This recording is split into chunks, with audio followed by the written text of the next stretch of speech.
Para quem não sabe, eu tenho 2 filhos, 2 meninos, um de 15 e um de 12 anos. E entre eles eu tive uma filha, Vitória, que morreu com 1 ano de idade. Sim, morreu com 1 ano de idade, uma tragédia absoluta. E naquele momento, o meu mundo ruiu, meu mundo desmontou, desmoronou. E eu gosto muito de trazer aqui como eu fiz para sobreviver àquilo, como eu fiz para me reconstruir depois daquilo. Eu tinha um filho na época, como eu fiz para daí querer ter outro, para construir uma empresa, uma marca? Primeira coisa que eu falo para vocês é assim, aceitar. Quando acontece alguma coisa na nossa vida, se a gente não aceita, a gente fica dando murro em ponta de faca. Não adianta e se, por quê, porque eu, não existe isso. Você tem que aceitar que aquilo aconteceu, que Deus geralmente tem um propósito que você não conhece e talvez um dia você vá conhecer ou não aquele propósito. Eu me sentia escolhida para ter passado 1 ano que eu passei com a minha filha e eu não me sentia a coitadinha que perdeu a filha. Claro que doía.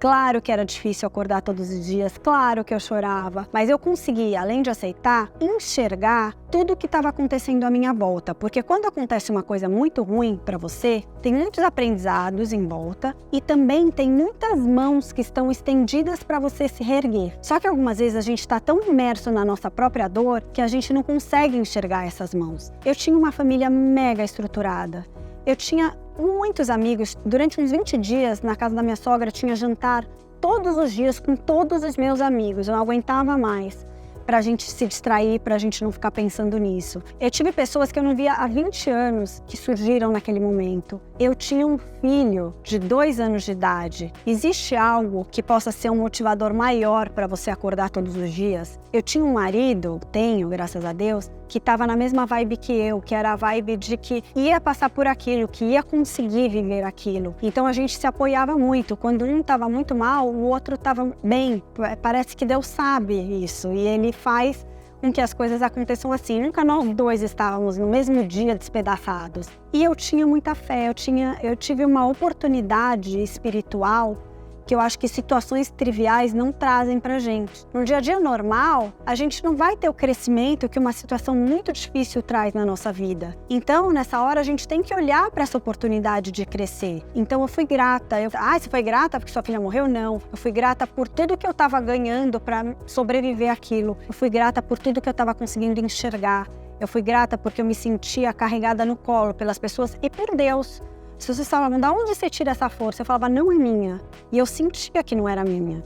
Mas eu estava me permitindo enxergar tudo aquilo. E eu fui grata por conseguir enxergar tudo aquilo. Eu fui grata pelo 1 ano que eu tive e não ingrata pelos anos que eu deixei de ter. Então, conseguir olhar para tudo isso foi uma coisa que me ajudou muito. Mas não significa que foi fácil, que foi um estalo de dedos, que eu não tive que me esforçar. Eu tive que fazer muitos esforços. Eu ia para academia chorando, mas eu ia. Eu ia no cabeleireiro chorando, mas eu ia. Eu ia trabalhar chorando, mas eu ia. E aí eu falava, gente, tô muito triste, mas me deixa mais bonita para ver se eu melhoro. E eu ia. Eu não queria ir, mas eu ia. E eu lembro a primeira vez que eu fui pro cinema. Eu não tinha a menor vontade de ir no cinema.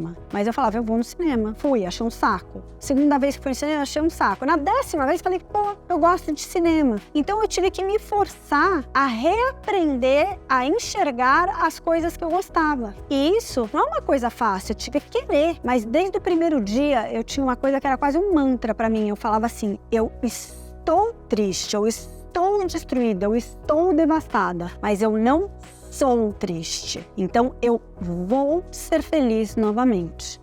Eu quis ser feliz novamente. Eu falei isso pro universo, eu verbalizei e eu pensava e sentia isso mesmo, que eu ia reconquistar a minha felicidade, porque eu queria ser feliz de novo. Eu me achava merecedora de ser feliz de novo, mas que seria desafiador. Eu teria que passar por muitas etapas para chegar até um momento onde eu estivesse leve, feliz, conseguindo reconstruir minha vida de uma maneira plena. Mas eu dei o primeiro passo desde o começo.